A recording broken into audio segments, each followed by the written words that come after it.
విశాఖపట్నంలోని ప్రతిష్టాత్మక స్టేడియంలో ఒకటిగా ఉన్న విశాఖ పోర్ట్ స్టేడియం ఒకటి. అలాంటి పోర్ట్ స్టేడియాన్ని విధ్వంసం చేశారని 45 కోట్ల ఎదురు నష్టపరిహారానికి పోర్ట్ అధికారులు కుమ్మక్కయ్యారని సంచలన ఆరోపణలు చేసిన జనసేన మాజీ కార్పొరేటర్ మూర్తి యాదవ్ మనతో ఉన్నారు. ఆయన అడిగి మరిన్ని తెలుసుకుందాం. పోర్ట్ స్టేడియాన్ని ఎలా విధ్వంసం చేశారు? పోర్ట్ స్టేడియంని Vishwanatha sports and conventions private limited సంస్థ ఏదైతే 2023లో లీజు తీసుకున్నారో 19 ఎకరాల 60 సెంట్లు ఆ యొక్క స్టేడియంలో ఉన్నటువంటి కళావాణి ఆడిటోరియం కానీ ఇండోర్ అండ్ అవుట్డోర్ స్టేడియంస్ కానీ వీటిలన్నిటిని కూడా పూర్తి స్థాయిలో మార్పులు చేర్పులు చేశారు. వితౌట్ పోర్ట్ యాజమాన్యం ఎటువంటి అప్రూవల్స్ లేకుండా అక్కడ నిర్మాణాలు చేపట్టారు. ఉన్న వాటిని కొంత తొలగించారు. అవన్నీ కూడా పచ్చని బైర్లు ఏవైతే ఉన్నాయో పచ్చిగా అవన్నీ కూడా గ్రీనరీని మొత్తం విధ్వంసం చేశారు. వీటిలన్నింటినీ కూడా నిబంధనలు అతిక్రమించారు. సభ్యులకు ఇచ్చారని చెప్పి పోర్టు టెర్మినేషన్ లెటర్ ఇవ్వడం, వాళ్ళకి షోకాజ్ నోటీసులు ఇవ్వడం, ఆ లీజును రద్దు చేయడం, వీళ్ళు స్వచ్ఛందంగా ఆ యొక్క మొత్తం పోర్టు లీజుని ఏదైతే వీళ్ళు తీసుకున్నారో అదంతా కూడా మేము హ్యాండ్ ఓవర్ చేసామని చెప్పి వీళ్ళే కోర్టులో ఎప్పుడు పెట్టేయడం ఇవన్నీ కూడా జరిగినాయి. అంటే నిబంధనలు అతిక్రమించారనేది తేటతలం అయ్యి వాళ్ళే అడ్మిట్ అయినట్టు. గతంలో అక్కడ స్విమ్మింగ్ పూల్ ఒక బాలుడు చనిపోయిన తర్వాత ఎమ్మెల్యే విష్ణుకుమార్ రావు చేసిన పోరాటం ఎలా కొనసాగుతుంది?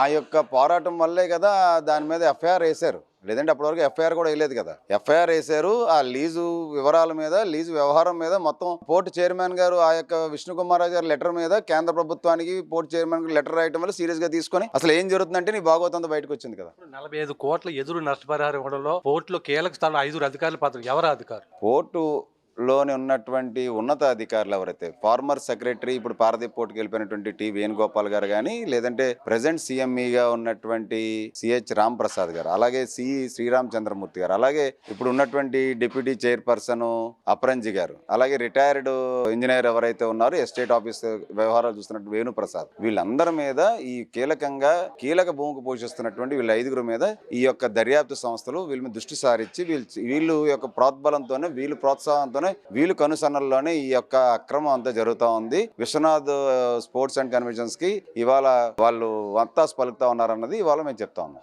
పోర్టులో జరుగుతున్న ఇంత భారీ అవినీతి అక్రమాల మీద కేంద్ర దర్యాప్తు సంస్థ ఎవరికి మీరు ఫిర్యాదు? సిబిఐకి విచారణ జరిపించమన్నాం, అలాగే సెంట్రల్ విజిలెన్స్ కమిషన్కి విచారణ జరిపించమని మేము ఫిర్యాదు చేశాం.